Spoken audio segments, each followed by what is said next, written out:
You've lived more life than I have, Yes. obviously, and that's awesome. Very grateful that you made it to 50. And one thing that I feel like a lot of people might be wondering is, how is life at 50? Do you feel sad that you're 50? Like, fuck, like, I wish I was 20 again. I miss those days. Like, I miss going out and partying. I miss going out and fucking around with your buddies. Like, oh, like, let's go get fucking drunk. Let's go get lit. Let's go to the beach and stay out till 2 a.m. and come home at a late time and sneak home so nobody wakes up. Like, all that little fun stuff. Yeah, that was fun. You can't do that at 50. I mean, you can, but who are you sneaking out from, you know? Yeah. Exactly. It's just like, go out, you're 50. That'd be a fun prank video, like you could go wake up your abuelos. Mi papi se está saliendo. What? I'm sneaking out with mom. Yeah. That'd be fun. Like, Anyway. a lot of questions like that where it's just like, how is life at 50? Is it better? Is it scarier? Are you nervous because you're halfway there? And like, do you feel different from 50 and 20? Those are all great questions, man. You took me down. We can make a series about this, but I think we could ask this in many ways. I'll ask you the major question if you want to ask is, what's the major difference you've realized from being 50 and 20? And you can even ask me, what do you do at 20? And I'll tell you, and you can kind of go in depth with how you felt then. What's the major difference between 20 and... Besides the age Right. and physical aspects, Sure. what's something that has changed in your perspective and like, oh shit, like, I wish I knew that at 20, or I wish I could have done that at 20. I wish I knew what I know now. What's one? But that's common. But let me tell you something that's probably a little less common. Is there's two major things right now that you made click that I didn't think about before. Mm-hmm. Not that I wish I knew then what I know now. That's so common. But I wish I didn't. The victim mindset. That's the number one thing that I was like, fuck, if I wasn't such a victim, if I didn't make myself such a victim, the reason why I made myself a victim is because the system, everything, I'm not saying like a school system or a parenting system or a culture, all of the above, made it okay for me to be that way. Whiner, bitcher, complainer, everything happens to me, nothing works, life sucks, all that shit was so common with me growing up, and life is like that. You just have to deal with it, and it gets worse when you get older. That was all put into my head. You still got a big piece of it. I mean, that's the way you were when you were. But I raised you with part of that till somebody finally came and hey, check this out. There's options. I was like, oh my god, then my life changed, and you got the better end than your sister. She was way older when I started. I came up to her and said, everything I taught you for 20-something years, forget it. I was all wrong. Which kind of sucked for her, but at the same time, it's like, but still, you're still hella young. You could learn a lot. You even more. It's like, hey, the way is like, and you were in your hero's journey at the time, so you were like, yeah, whatever, okay, cool. So your thing was just get rid of that victim mindset. If I would have gotten the victim mindset that I don't have now, and the second biggest thing is, a lot of people's like, man, I wish I miss looking the way I looked when I was 20. It's like, fuck, I wish I looked in my 20s like I look now. It would have been way different because I look way better now. I feel better now. My health is better. Yeah. And I covered everything up over here with one, my youthfulness, two, clothes, swag, car, behavior. You don't look 50, you look like you're still in your 30s. Thank you. But if I would have gotten the physique and the lifestyle that I have now then, on top of the cool car, on top of the sound system, on top of that I did for work, on top of my hobbies, on top of my attitude, on top of my swag, it would have been a whole different adventure. So that makes sense. I have a better physique now. So a lot of people's like, oh, my body's like this now, it sucks. Dad bod, grandpa so you bod. wish you just kept that bod maintained and realized the big benefits it would have in the future, so you didn't have to gain it and lose it. You wish you just maintained it and grew it till this age. Exactly. That makes sense. And then I'll ask you another question is, when you were 20 years old, you had a bunch of friends, and I feel like the things your friends did were very similar to what I did, kind of like fucking around, going around the street, being obnoxious, acting stupid, acting stupid, but obviously you're with your homies, you're young, and also is it 90s you're a teenager? I was a teenager in the 90s. In the 90s. So, looking back at that now, is there anything you regretted, like, oh, like, fuck, like, I wish I didn't, like, do you regret anything, like, going out and fucking around doing this, like, oh, okay, like, I probably shouldn't have lit this shit on fire with my homies, or do you still see those funny, like, like that's so fucking funny. Right. Do you still see that like as a good, fond memory now? Because you were like, oh, so young, so naive. Like, I miss those days. Or it's more of like, fuck, like, I wish I wasn't acting so dumb back then. I got a good answer for you. Oh, I got an honest, sincere answer for you. Transparent answer. I did fun shit. I did fucked up shit. I did horrible shit. Mm-hmm. And I don't regret any of it. Mm-hmm. It was, I had to do those things. Mm-hmm. You know, okay, you grab my mindset now and what I know and you take it back. Would I do them again? Probably not. There's a lot of stuff now that could go parallel to it. Like, let's say, oh, you're funny as a kid, and then parallel would be you're funny as a middle-aged guy, as a 50-year-old guy. Well, it matches. You're still the same guy. It's a different kind of funny, but you're still funny. Yeah. Okay, so then what, like, let's say I was irresponsible as a kid. It's like a parallel. Are you still being irresponsible now? A lot of people are. A lot of people are still just a grown-ass version of their lame ass self. And it's like, you didn't improve yourself. That's where whole self-improvement comes in. It's like, you ate cafeteria food. Yeah, you ate cafeteria food. You still eat that shit? Like, come on, you know? And then you're wondering why you're not feeling well, your mindset's wrong, so there's a lot of stuff that I didn't carry over, a lot of stuff I did, you know? So like, you look at this, I look at the stuff that I did, and there are times that I'm sitting at the red light and it's like, fuck, I can't believe I did that shit. And some of them follows up with like a giggle, like, fuck, that shit was crazy fun. I can't believe I didn't get So caught. you still have memories, like good memories of you doing some funny stuff back in the day, and you kind of still laugh at it, like that was cool. And then we go to the fucked up shit. There's a fucked up shit that's like, fuck, I can't believe I did that. And not even with the laugh, not even those that dark folder. Are you comfortable sharing? One of the fucked up shit you did? Oh man, let's see. Or if it's like maybe off camera, we could do off camera. Like no. There's like don't give me the crazy one, but it's like give me an example. Like maybe like just like running around breaking with things, ghetto bird or something. Breaking things. No, even more. That was probably fun, more. though. It was a good story. That's a good story. We would sit around. They want to tell the story, and we'll go back to the dark folder. We would sit around in the front of the pad. That was the thing that we always. The ghetto bird is the police helicopter. Yeah. If you know, you know. The ghetto bird. It's the police helicopter, and we live in an area where we don't get it at all as much. I grew up in this pad, and before in the early 90s, late 80s, before we were teens, we were preteens. The regular, the OGs were here, and there was a lot of us that lived on the street, and the street consisted of 1, 2, 3, 3 blocks. Like 9. The preteen, you know, like what, 10, 11, 12, 11. He was a big kid, 10, 11, big 12. Kid, yeah. We'd kick back in front of the house, and sometimes in my house, and we'll keep no names, just out of respect and courtesy. But these are like my little kid friends that like I could probably one of my little kid friends once. I don't think you were born. You might have been born. I don't think you were born yet. Just keep in mind, it's still a long ass time. Oh yeah. I was in here and I think I was cleaning the counters, and he left a long time ago. I'm so down to say his name, but just out of respect. Yeah. He came in.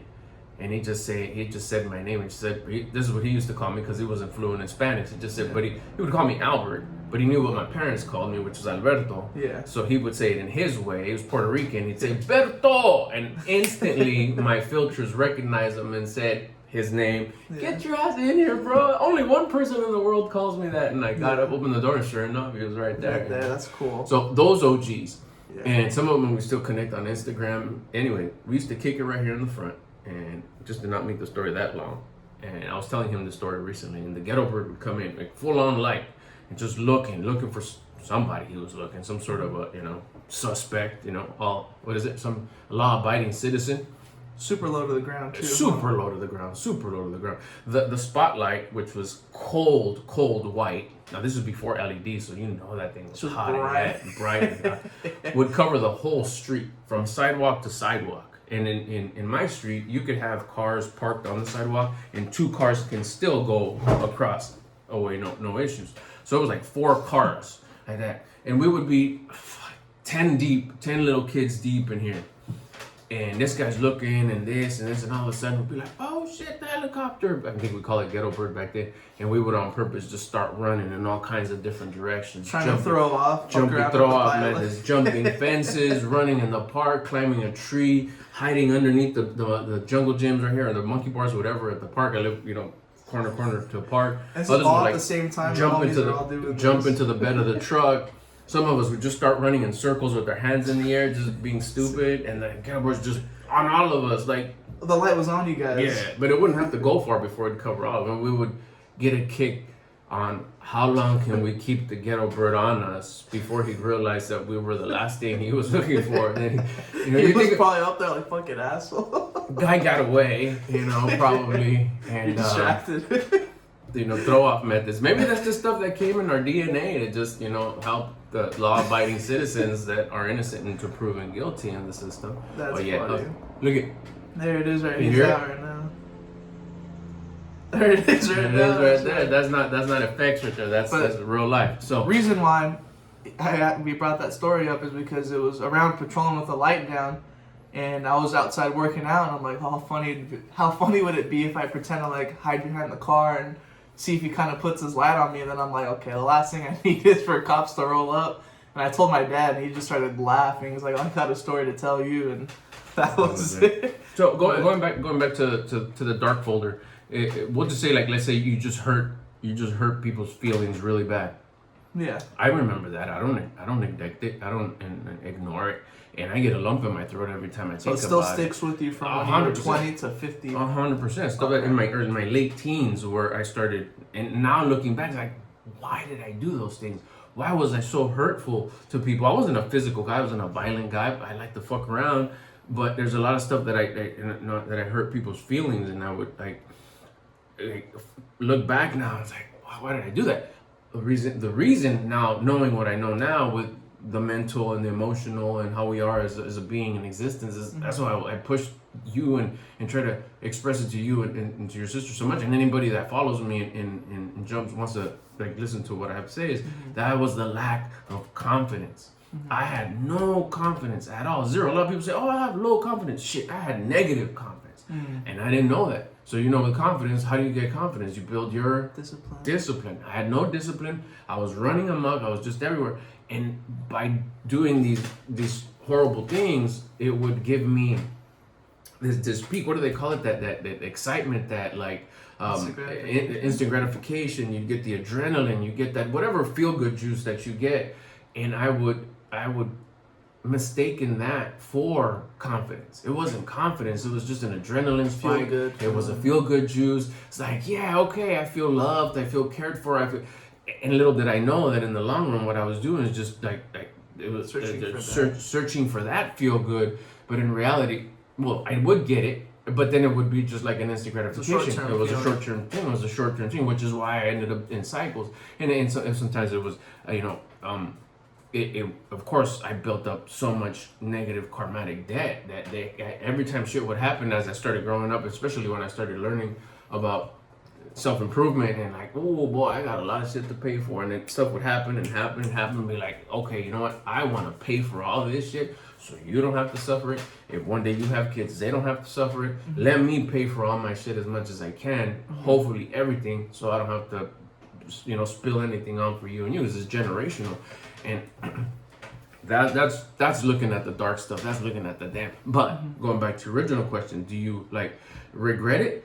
Still, even the dark stuff, despite how it was and what it is, and I never forget it. I was like, oh no, let's try to forget that. No, fucker, revisit it, go through it, so you can like, damn, that was fucked up. That must have shit. I can't. That's fucked up. But then at the same time, I forgive myself for doing that because I was doing the best with the experiences that I had so far and what I knew. I didn't know that I lacked confidence. That's why I did that. I'm not saying it was okay that I did, but I understand. I understand where young version of me, why I did all that. Because poor guy didn't know that he didn't have no confidence. He was a loser, basically. So he was using these different things. Same even with the fucking around. Same with the fun stuff, the fun, exciting stuff, the running in circles. What were you doing it for? For that feel good. That's all I was chasing. How can I feel good again? How can I feel good again? Why am I bored? Well, I don't want to be bored. It was all lack of confidence. All of it was. Now that I look, I see the whole 10 decades. And you kind of where you recognize it, especially that window of immaturity and not knowing any better. it gives me I went through that. It built me. It made me. I cannot take it back. It is impossible for me to go back and like, you shouldn't do that. Or you definitely shouldn't do this. Don't fuck around with that. That's painful. That's hurtful. You're gonna hurt yourself in the future. You're hurt, whatever. And you could pray for the people the families, the organizations, the whatever that you hurt. Send them good energy. Send them, the hope that they fulfill all their dreams and everything goes well for them, their kids, their grandkids, and generations and everything. But after that's over, I look at it and it's like, I know all this made me who I am today. Had I not gone through all that, had I not had those, I don't want to call them regrets, because I don't regret anything, because it made me, and that's how I keep myself. And then I didn't come up with none of this shit. This is the stuff that my mentors have taught me. Like, don't regret nothing you did. It made you, and recognize it. Because what you can do, that's what I was getting at, sorry. What I can do now, that if anybody were to have a question about their past, or is in it now, say they're 20, they're doing this, I say, I could help you. I could help you because I went through that. Yeah. And you better stop it, or else 40 years from now, 20 years, or they're 20, 30 years from now, you're going to pay the price. Exactly. And it won't be like hypothetical. It's like, no, I did that. And that's no good for you. Just like I would tell somebody else, like, they tell me, it's like, oh, this and this about parachuting. It's like, I don't know nothing about parachuting. I can't help it. Exactly. So I understand it. That's pretty cool that you shared that with us.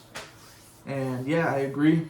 Now I'm aware that things that you did in your past, just because you grow up, they won't go away. Whether it's good stuff, it'll stay with you, or even bad stuff, karmatic debt is going to come get you, and you're either going to serve it, or like you said, it'll just come generational. Your kids will, or your friends will, or your parents will. It'll come back to you regardless. It'll come back to you, just like the good stuff. Karma isn't bad only. It's just you get bad. It's just, the infamous treat others like you want to be treated. That's the same thing. It's just said in another way. You treat people good, you do good, you're going to get good back. You do bad, you say bad, you think bad. A lot of people think it's also too just physical, like I gotta punch you or I gotta kick you. Like, no, I can have poor thoughts about you, and those poor thoughts are gonna come back, and they come back threefold. So they're like, well, I already paid for that. No, see, with the debt that you owe is gonna be threefold. But guess what? Also, when you do good about someone and you send them good energy, especially good thoughts, or where it's something as very strong as your thoughts. Remember, thoughts, feelings, actions. You put out good thoughts. Not for only the people that are doing good for you, like the guy that gives you your burger and you say, oh, cool, good, thanks. No, it's that guy that got a little sharp with you because he didn't sign his petition. Did you hold your own? Were you still firm and you backed up your values and virtues, or did you talk shit to him in a hurtful way? Or if a guy's like crossing the street with his bike, huh? Remember, like today earlier, that dude, like I shouldn't have called him Gavin Newsom. I shouldn't have called him that. I didn't say it out loud, but I thought it in my head because he was like identical. But he got mad because he was crossing the street. I didn't move for his safety. I laid on the brake because he's doing like a circle. He's dressed like in casual business clothes from Kohl's. He looks like he had no business being on a bike right there. And it was green. It was my green, right? Yeah, it was my green to go forward, but he looks like he's coming my way. I don't know if he's like a little, day drinking or tired, or he's coming towards me. I'm looking at him like, go ahead, bro. You can cross the street. I ain't gonna move if you're moving. Yeah. And then he got all upset because I wasn't moving. It's like, dang, I guess, he wanted to go parallel, but I guess he was doing the whole balance thing so he wouldn't fall over. Sharp looking dude, but he got upset and I lost it a little bit. But then I turned it into a funny. I'm glad the window was up. And that's where you kind of try to keep yourself in check. You'll always have the possibilities of messing up. But if you can keep it in line. Those little tests. Nice little test, exactly. How's your 20s going? Have you, where are you at with your 20s? They've been fun, dude. The homies are cool. Homies I have till this day, I've been friends with since I was in elementary school. So we've grown up together, and we have so many stories, so many stories that are like those stories that you tell your grandkids and kids when you're 50 years old, So I'm really glad, really good memories. A lot of bad shit that I wish I didn't do as well. And like my dad said, do I regret any of it? I don't. At the same time, I'm ashamed of it, but I move on. I don't dwell on it. I'm not so obsessed with it. I'm like, okay, that had to happen. I paid for it. Let's just keep growing. I can't go back to it. What is done is done. So yeah, I've done some fucked up shit to the universe, in the sense of what I put out, and I've done some fucked up shit to my own self. But like I said, I've also had some really fun memories, and I'm really enjoying them. They're everything that I feel like a preteen thinks when they're 20. So however you imagine your 20s are going to be, that's pretty much how they're going to be. It's pretty fun. All I can say is just take care of yourself, and you can do stupid stuff, just be safe. You know, don't put too much stress on your old man like this guy, because he wants you to come back in one piece. The things you should do in your 20s are the things that you should do in your 20s. That's something that and while you were growing up, and also your sister was growing up, it's like, you gotta let them be 20s. Those are only there once. Exhaust them. Go as hard as you can, as long as you're not hurting yourself or others. Yeah. A lot of the stuff is like, really, you let your kids do that? Like, I want them to do it right now, so they don't do it when they're 30. So when they're 30, they can do 30-year-old shit. And then Exactly. they're like, oh, you know, a mid 30s Christ. I wanted to do this more in my 20s, but my parents didn't allow to. Now I'm here. Or even worse, you're doing 20-year-old shit when you're 40, or you're doing 50. You know, when you're 50, you're doing it because you didn't do it. Now, if you do it again because you're reminiscing and you want to have a good time, that's fine. Even doing stuff in your 50s that you wish you would have done in your 20s, that's fine too. Why not? You're still here. Who the fuck cares what anybody says? Oh, you're going through a midlife crisis. Yeah, whatever. I'm alive in my midlife. What? You know? It's a big fucking deal. Mm-hmm. But if you can do it in your teens, like, exhaust your teens. Yeah. You know? Enjoy the moment. Shit. You're gonna grow up fast. It goes quick. When people would tell me like, oh, enjoy it, they're like, that's what everybody says. They hear it in the movies, now they just want to say it. But now that I'm that guy telling my little cousin Xander, like, oh, enjoy high school, and now you're graduated high school, enjoy that time. You may seem like, oh, this is it, I'm an adult. No, these are like the peak moments where it's just like, enjoy it. You're only going to be 19, 20, 21 for 365 days. And the things, like you said, the things you do in your 19s, you're probably not going to be able to do in your 21s. Things you do in your 21s, you're probably not going to do in your 30s. So enjoy everything. Any opportunity you can go out to have fun, go do it. Fuck around. But at the same time, don't pass the limits of fuck around. There's limits to it. Because you'll find out. You'll find out. Whether it's or you'd be lucky like me, lucky AF like me, and there's a lot of ones where I was like, lucky like me too. I could have went south. I can give you guys a quick story. I had a YouTube channel where I'd fuck around. This was before TikTok. Man, if I was that age with my homies in today's world.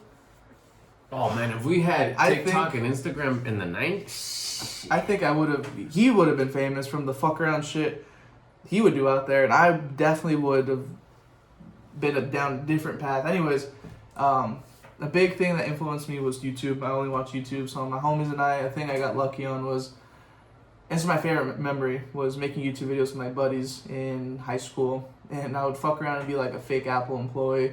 Not proud of it. It's just one of those where it's like, I'm sure he's just like, Cam, like, the fuck are you doing? A fake Apple employee? And I'd go around there, fuck around, get a reaction out of the workers, and I'd leave. I'd get a... That's the tame version, too. That's the tame version that he's telling you. I'm leaving out the part where I'd stand on the table screaming, I quit this shit job. But whole mall security on my ass. Cops come. Cops caught me, actually. And yeah, shit, the cops actually got me. And my homies, that's the first time I think we all shit our pants together. And I'm like, wow, like, I'm about to get something on my strike on my record at 17, 16. But it's one of those where it's just like, you're gonna do some crazy shit, but enjoy the moment, whether it's good or bad. You're gonna look back at it and be like, wow, like, that was fun, or wow, that was so stupid. But just enjoy the moment. Did you, looking back at now, did you have fun? Okay, you had fun, right? So You're a little bit like, cringy, why'd I do it? Oh, yeah. Would you do it right now? Fuck no. Don't those kids that do that right now even kind of bother you? You said it the other day. Yeah, Like, but I look back, anything. but I've been there before. I'm like, I know exactly what you're feeling. I can't even get mad. Like, if some kid were to come up to me and be like, if he'd start fucking around with me. Like with the laser? Yeah, like a laser, or they'd come up to me at the store, or they'd just, like, I obviously know it's a prank, and they're just poking around, and I'm trying to enjoy shopping with my mom or my girlfriend. I'm just gonna roll my eyes and be like, yep. I'm not even get mad. I might even go along with it and give them a reaction just for fun and be like, hey, like, I knew what the fuck you guys were doing. But there's been a couple times where I shake my head at them. I'm like, you guys, like, enjoy the moment, but at the same time, like, careful. See, like, you hear that, I hear stories like that, and it's like, the plan worked. That's what was supposed to happen in my vision. I don't say nothing. Out of the box, square on all four corners parent would be like, don't, you better not do that. Mine was like, look it, you're a minor. I know you're doing this, but don't. Does your parents know you're doing this? You better not say yes. The parents want to live a perfect TV show reality life, but that's boring. he was able to do it. Now he could tell these stories, and that did get to a point where we're like, okay, now you're disrupting the public. Remember, I said as long as you're not hurting yourself or hurting others, there you're hurting the people's jobs. The security has, you're bringing tension to the security. You're bothering the customers. You're gonna have to stop that shit because it is getting out of hand. Low key though, I was like, oh man, this guy got it. It takes courage to be able to do something like that. So you got a skill. That was part of the ingredients that we were watching. Like, you got what it takes to be a content creator, because that takes production creativity. It takes the guts to actually do it. It does your wardrobe. You had the shirt with the Apple thing. I think you were thrifting with me when you found that shit, right? I saw the glow in your eye, and I was like, I know what you're gonna do with this. I saw me buy it. I was like, I know he gonna wear. It's not a sleeping shirt. I know exactly what he's gonna do with it. And your mom and I knew what you were gonna do that day. You're all combed up and ready to go with your camera and your gear, and you were going for a badass mic. But we knew, and I told you, I go get ready to get a phone call and get ready to hear me play stupid and say, I did not know he was doing it. I'm like, you better watch what's gonna happen when you get home. But I knew exactly what you were doing. But look at what happened. One, that was kind of like the limit where we did step in and say, look, you're still a minor, in a few more months, you do this shit, and it's a different kind of trouble. They don't call mom and dad, and then you get the results. And if you agitate someone and it gets into a physical thing, it could get. These are folks that they got issues. They got mental health is a thing. They got other problems that they're dealing with. You could get emotionally involved. It could escalate. That's when it gets not worth it. Mm-hmm. So I was like, you got to do it. You got it out of your system. That was probably your peak of your annoying. It was, what do they call it? It was a calculated risk that I took as a parent. I watched him from afar, keeping you within the sidelines. You got really close to the foul line on that one, but it was like, you did it. You can talk about it now. You cringe when you think about it, but you got to do it. You'll never be 17 again and be able to do that, right? Mm-hmm. I knew that it was part of just like, if you could do that, you could do it. You could do it. Your other channel that you're running right now, you got traction, snowball, and it. Not saying that could you have done that without that, but you wouldn't be able to do that now, and you could talk about it. Like if you're how was like 14? If I'm able at 14, 15 to put all that time in production when I had no experience, no school knowledge or anything about production, I have a team, my homies, inspiration, a camera, had to put the effort to sync. I would get my iPhone, record on the audio app on my phone, so the audio wouldn't even be in sync with the camera. Go on iMovie, sync it together. If I'm doing all that stuff, my dad knew, like, okay, if he's willing to put this effort in this shit, he could do something greater that doesn't involve disturbing the peace and make something great out of it. So that's where I'm at now, where I'm like, okay, if I'm able to do that as a 14-year-old and get a lot of attention, I could do something a lot more better and get just as much as attention. In this story, you'll retell it when you're sitting on this seat as a 50-year-old, and you're gonna have your young mustache at 22-year-olds. You're gonna tell him just like I told you the story about the running around. And they're gonna ask me, "What'd you do as a?" It's like, I have stories for you. What but in my case, the stuff that I was doing, my folk, you know what? I don't even know. I don't think they really know a lot of the stuff I did because I kept it really low key. I think I'd probably get a talking to like, you better not be doing that shit. Yeah. Man. But with you, I was watching from afar. Not saying that you didn't do some stuff that I didn't know about, of course, but like something like that, like yeah. But I knew that it wasn't just disruptive. It wasn't just cringe. It wasn't just like I could have like avoided to avoid the cringe, to avoid the. No, I was like, go ahead. This is the time to do it, And look at. You got the story, you got it out of your system, you see what, like, man, like 13, 12, whatever, how old are you, 13, 14, 17, I forgot how old you were, whatever, teenager. 14, 15. I was able to do that. now looking at it as a young adult, you're like, dang, that's shit. So now when I tell you, hey, you got skills. Not everybody could do that, you know. And you did it, and you see it as, no shit, that is a receipt. Mm-hmm. Calculated, see? 20s, 50s. There's so much we could talk about. We'll do more on this series. This is pretty cool. That was cool, yeah. I'm gonna close it out. But that's pretty much it. Ask my dad how he views himself. Let me re-put that. What was the title of this video? I don't know. We just kind of went off on another thing. Something about what things would you change, or what do you remember from your 20s that you regret that you would have done? Something like that. But that's pretty much it. I appreciate you guys. Hopefully those stories were entertaining. We have lots of those. If you guys have any funny stories, if you're an older fella when you were 20, let us know. I definitely want to read them. That would be fun. Remember that one time. Exactly. If you're 50, I said this earlier, but I didn't finish recording that video. I ran out of space. If you're an OG, if you're grown like me, and you're watching this video and you're like connecting, but you have a youngster, and you know he won't watch maybe this video because maybe I'm here or whatever. Mm-hmm. Cam has his own channels. I link them in the bottom. If you want to go to his channel, subscribe to him and link him, and then have them come over here. It's like, hey, look at this youngster. He's cool. Yeah. And then you could also kind of connect with us here. Watch the podcast that we got going on here. Exactly. We got about 6 episodes now. I don't think they're gonna stop. They're pretty cool, especially if we start getting questions from you that you may want us to answer. Yeah. We may even go live with these sometimes, so we can answer questions in real life. Yeah. Like I said, he's in his early 20s. I'm a new 50. And subscribe. We're pushing out content. Subscribe to his channel too. Like I said, it'll be the first line in the description. He's putting out mad content right now on a new channel. He has old channels, even that old channel. I'm gonna get back to those, but for now, I'm just prioritizing this new one. This new one. He's killing it. It's like 2 weeks old. He's 30-something subscribers, 40-something watch hours. He's killing it. Telling good real life stories of his life. But he hopped on over here to do this. So now if you're a youngster too, and you stumbled upon these videos, this channel, this series that we're doing with Kicking It with Cam, and like you're like, man, I want my dad to see this so he could see what like a cool relationship, or see, you know, this OG's point of view, and he's not, you know, maybe, I don't know, whatever it is that you're thinking, feel free to send him this link, share this, like, hey, Pop, check these guys out. They're cool. He can subscribe to my channel. I do my own videos too, but we've been doing these lately, and daily lately, and they're pretty cool. So make sure you subscribe. Go subscribe to Cam. Ask any questions. Drop any comments. We'll see you on the next one. See you guys.